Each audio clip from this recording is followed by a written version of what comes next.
Erythrocyte के बारे में। इरिथ्रोसाइट, इसको हम लाल रुधिर कणिका क्यों कहते हैं? लाल रुधिर कणिका, ठीक है, लाल रुधिर कणिका इसको क्यों कहा जाता है? देखिए, इरिथ्रोसाइट है यानी आरबीसी है, आरबीसी में पाया जाता है हीमोग्लोबिन, ठीक है, और हीमोग्लोबिन के कारण इसका रंग कैसा होता है? लाल, इसीलिए हम इसको क्या बोलते हैं? लाल रुधिर कणिका, ठीक है। यानी इरिथ्रोसाइट में, आरबीसी में हीमोग्लोबिन पाया जाता है, हीमोग्लोबिन के कारण इसका रंग लाल होता है, इसलिए इसे लाल रुधिर कणिका कहते हैं। आरबीसी का जीवन काल 120 दिन होता है, ठीक है। इसके बाद में 120 दिन के बाद ये प्लीहा में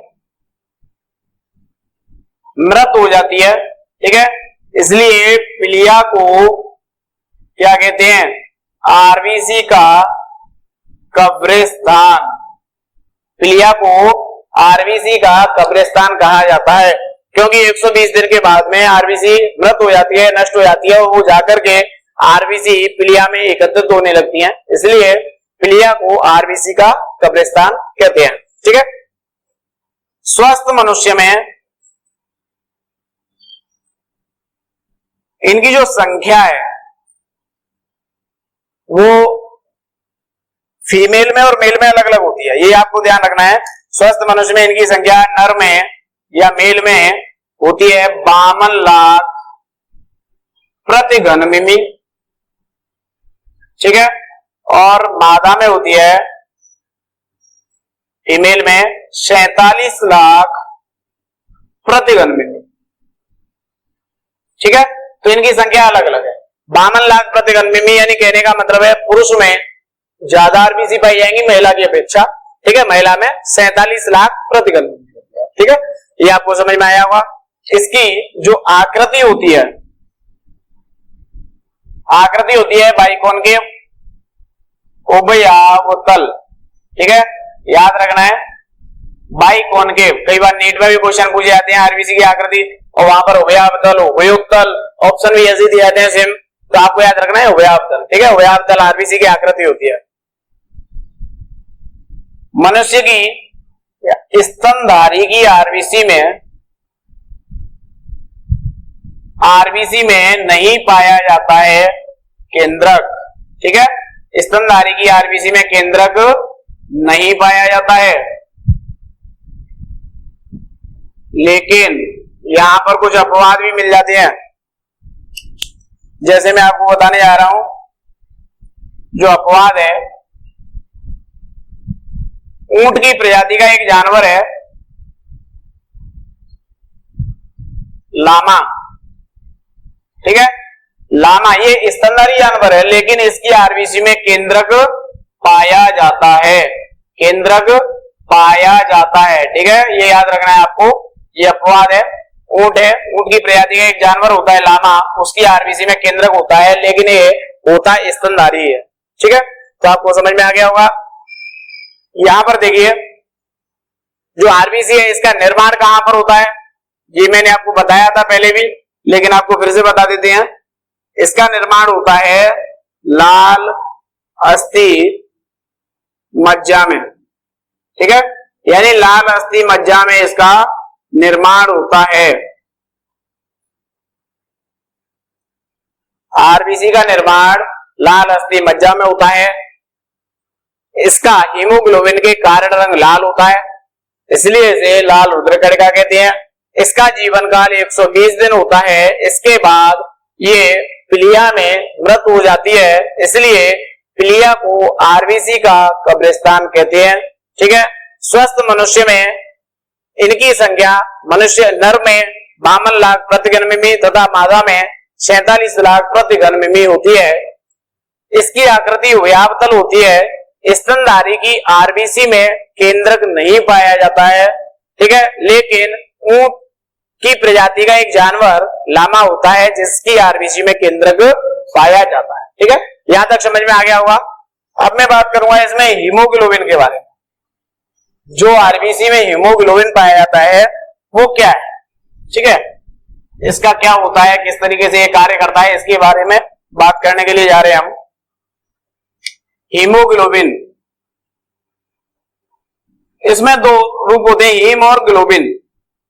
ठीक है, हीमोग्लोबिन बना होता है हीम और ग्लोबिन से। हीम, इसमें आयरन पाया जाता है, Fe2+ पाया जाता है। ठीक है, ग्लोबिन ये होती है प्रोटीन। ठीक है, ग्लोबिन क्या होती है, प्रोटीन होती है, आयरन है। अब होगा क्या कि ये हीमोग्लोबिन होता है वो आगे जाकर के टूट जाता है हीम में और ग्लोबिन में। ठीक है, हीम और ग्लोबिन में टूट जाएगा तो जो आयरन बनेगा, ये आयरन है इसके अंदर है, बाहर आएगा, इसको तो यकृत में संग्रहित कर लेते हैं। ठीक है, इसको क्या कर लिया जाएगा, यकृत में संग्रहित कर लिया जाएगा। प्रोटीन है, इसको अमीनो अम्ल में तोड़ दिया जाएगा। ठीक है, प्रोटीन को किस में तोड़ देंगे, अमीनो अम्ल में। अब अमीनो अम्ल का आगे क्या कार्य है वो मैं आपको बताऊंगा। ठीक है, इसके अतिरिक्त जो हीम का शेष भाग बचा हुआ है, एक तो आयरन हो गया, आयरन के अतिरिक्त जो अन्य भाग है उसको तोड़ दिया जाता है बिलीरुबिन और बिलीवर्डिन में। ठीक है, बिलीरुबिन और बिलीवर्डिन में। ये बिलीरुबिन बिलीवर्डिन होते हैं पित्तवर्णक रंजक। ठीक है, पित्तवर्णक यानी रंजक है, कलर है, पीला रंग होता है इनका, इसके कारण इनको अपशिष्ट पदार्थ के साथ में बाहर निकाल देते हैं। ठीक है, इसके कारण मूत्र का रंग भी पीला होता है। ठीक है, अगर ये हमारे शरीर में जमने लग जाए तो पीलिया उत्पन्न हो जाता है, कॉर्निया है यहाँ की वो पीली हो जाती है, त्वचा का रंग पीला हो जाता है, तो इसलिए इनको बाहर निकालना अत्यंत आवश्यक होता है। ठीक है, तो यहाँ पर समझ में आ गया होगा कि जो हीमोग्लोबिन होता है उसमें दो भाग होते हैं, हीम प्लस ग्लोबिन। हीम है वो दो भाग में टूटता है, आयरन में, आयरन को संग्रहित कर लिया जाता है यकृत में। ठीक है, दूसरा शेष भाग है उसे बिलीरुबिन बिलीवर्डिन में तोड़ दिया जाता है। ठीक है, ये अपशिष्ट पदार्थ के साथ में बाहर निकाल दिया जाता है, पित्त वर्णक होती है। ग्लोबिन प्रोटीन होती है, प्रोटीन है वो अमीनो अम्ल में जाता है। ठीक है, अमीनो अम्ल में टूट जाएगा। अमीनो अम्ल जो होता है वो यूरिया साइकिल से, यूरिया साइकिल यानी यूरिया चक्र, ठीक है, तो यूरिया साइकिल से परिवर्तित हो जाता है यूरिया में। ठीक है, और ये यूरिया साइकिल यानी यूरिया चक्र कहां चलता है, लीवर में, यानी यकृत। हमारे यकृत में यूरिया साइकिल चलती है जिसके कारण यूरिया का निर्माण होता है। तो जो अमीनो अम्ल होते हैं वो आगे जाते हैं, ठीक है, लीवर में यूरिया साइकिल के द्वारा यूरिया परिवर्तित कर दिया जाता है, जिन्हें बाहर किडनी से रक्त को छान करके और मूत्र में बाहर निकाल दिया जाता है। ठीक है, अब देखिए जो हीमोग्लोबिन होता है, हीमोग्लोबिन कार्य क्या करता है हमारे शरीर में, इसका कार्य क्या होता है, हीमोग्लोबिन कार्य करता है गैसों के परिवहन में, गैसों के परिवहन यानी ले जाने लाने का कार्य करता है। हीमोग्लोबिन का अणु जो होता है वो गैसों के परिवहन का कार्य करता है, ऑक्सीजन को कोशिकाओं तक लेके जाता है। ठीक है, ऑक्सीजन को कोशिकाओं तक लेके जाता है और CO2 को कोशिकाओं से बाहर लाता है, CO2 को कोशिकाओं से बाहर लाता है। ठीक है बेटा, तो इस तरीके से होगा, यानी हीमोग्लोबिन के द्वारा गैसों का परिवहन होता है। हमारे फेफड़ों में श्वसन क्रिया करते हैं तो ऑक्सीजन जाती है, ऑक्सीजन कौन जाती है, डिजोल्व होकर के ब्लड में। ठीक है, तो ब्लड में जो आरबीसी होती है, तो आरबीसी में हीमोग्लोबिन होता है वो पकड़ लेता है ऑक्सीजन के अणु को, ऑक्सीजन के अणु को लेकर के घूमता रहता है हमारे शरीर में, और जहां जिन कोशिकाओं को आवश्यकता होती है वहां ऑक्सीजन ले ली जाती है। और जब ऑक्सीजन लेने के बाद उपापचय क्रिया होती है, उपापचय क्रियाओं में CO2 बनती है, इस CO2 को वहां से कोशिका से ला करके छोड़ देता है हमारे फेफड़ों के पास, तो फेफड़ों के माध्यम से इसको हम बाहर निकाल देते हैं। ठीक है, तो CO2 को बाहर निकाल देते हैं। अब देखिए हीमोग्लोबिन का जो एक अणु है, एक अणु हीमोग्लोबिन का एक अणु ऑक्सीजन के कितने अणु ले जा सकता है वो मैं आपको बताऊं। हीमोग्लोबिन एक छोटी अल्टो गाड़ी की तरह होती है, ठीक है। आप अल्टो गाड़ी को दिमाग में लाइए, कितनी छोटी सी होती है, उस पर टोटल कितने लोग बैठ सकते हैं, आराम से 4 लोग, 2 आगे 2 पीछे, इससे ज्यादा नहीं बैठ सकते। इसी तरीके से जो हीमोग्लोबिन होता है उसका एक अणु केवल ऑक्सीजन के कितने अणु ले जा सकता है, 4, ठीक है। यानी हीमोग्लोबिन का एक अणु ऑक्सीजन के 4 अणुओं का एक साथ परिवहन कर सकता है, ठीक है। समझ में आ गया होगा आपको अच्छे तरीके से। ये जो हीमोग्लोबिन है इसको हम श्वसन रंजक भी बोलते हैं। श्वसन रंजक इसीलिए बोला जाता है क्योंकि ये गैसों का परिवहन करता है, ठीक है। तो यहां पर एरिथ्रोसाइट समाप्त हो जाती है। इसके बाद में हम दूसरी बात करेंगे ल्यूकोसाइट के बारे में, ठीक है। यानी ल्यूकोसाइट क्या है, WBC क्या होती है। दूसरा नंबर है ल्यूकोसाइट। इसको हम बोलते हैं श्वेत रुधिर कणिका, ठीक है। श्वेत रुधिर कणिका क्यों बोला जाता है, क्योंकि WBC में नहीं होता है हीमोग्लोबिन। RBC में हीमोग्लोबिन था लेकिन WBC में हीमोग्लोबिन नहीं होता है, ठीक है। इसलिए इसे हम श्वेत रुधिर कणिका बोलते हैं। इसका नाम श्वेत होता है, ल्यूकोसाइट इसका नाम है। हीमोग्लोबिन इसमें पाया नहीं जाता है।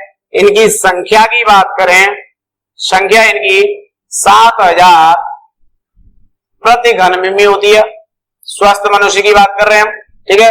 जब मनुष्य स्वस्थ नहीं होगा तो इसकी संख्या बढ़ भी जाती है और घट भी जाती है, ठीक है। तो स्वस्थ मनुष्य में इनकी संख्या 7000 प्रति घन मिमी होती है। RBC और WBC के अनुपात की हम बात करें तो इनका जो अनुपात है वो होता है 600:1। यानी कहने का मतलब ये है कि RBC की संख्या ज्यादा होती है WBC से, ठीक है, 600 गुना। तो 600:1 है RBC और WBC का अनुपात। इसमें RBC में केंद्रक नहीं था लेकिन WBC में क्या होता है, केंद्रक। WBC में केंद्रक पाया जाता है। इनका जीवन काल 4-5 दिन से लेकर, 4-5 दिन नहीं है, कम से कम 4-5 दिन है, 4-5 दिन से लेकर 120 दिन या इससे भी अधिक हो सकता है, ठीक है। तो 4-5 दिन से लेकर के कितना भी हो सकता है, 120 दिन या उससे भी अधिक हो सकता है। इनका जीवन काल, RBC का जीवन काल कितना था, 120 दिन था। इसका जीवन काल कम से कम है 4-5 दिन, कभी भी मृत्यु हो सकती है इसके बीच में, ठीक है। तो अलग अलग प्रकार की WBC है, उनका जीवन काल भी अलग अलग प्रकार से होता है, ठीक है। तो इनका जीवन काल है 4-5 दिन से लेकर के 120 दिन तक। WBC है वो 2 प्रकार की होती है, कणिकाणु और दूसरी है अकणिकाणु, ग्रेन्युलोसाइट और एग्रेन्युलोसाइट। तो यानी आपको यहां तक WBC समझ में आ गई होगी। WBC क्या है, इसके जो प्रकार हैं उनको हम बात करेंगे यहां पर। तो इसको मैं दोबारा से रिपीट कर देता हूं एक बार, ठीक है। यानी WBC श्वेत रुधिर कणिका, ल्यूकोसाइट इसका नाम है। हीमोग्लोबिन नहीं पाया जाता है। इनकी संख्या 7000 प्रति घन मिमी होती है। RBC तथा WBC का अनुपात 600:1 होता है। इनमें केंद्रक पाया जाता है। इनका जीवन काल 4-5 दिन से लेकर 120 दिन या इससे भी अधिक होता है, ठीक है। ये 2 प्रकार की होती है, कणिकाणु और अकणिकाणु, ग्रेन्युलोसाइट और एग्रेन्युलोसाइट, ठीक है। तो अब बात करेंगे इनके प्रकार के बारे में। WBC के प्रकार,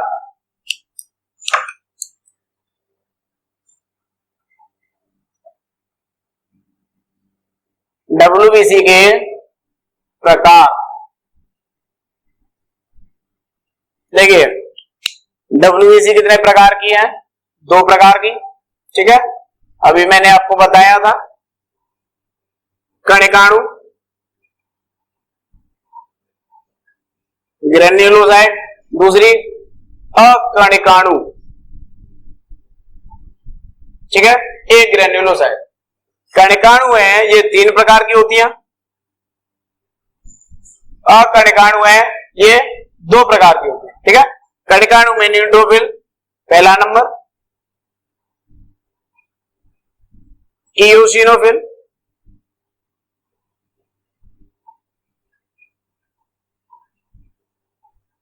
बेसोफिल। ये इसके 3 प्रकार हैं, ठीक है। और इसके प्रकार है मोनोसाइट और लिम्फोसाइट।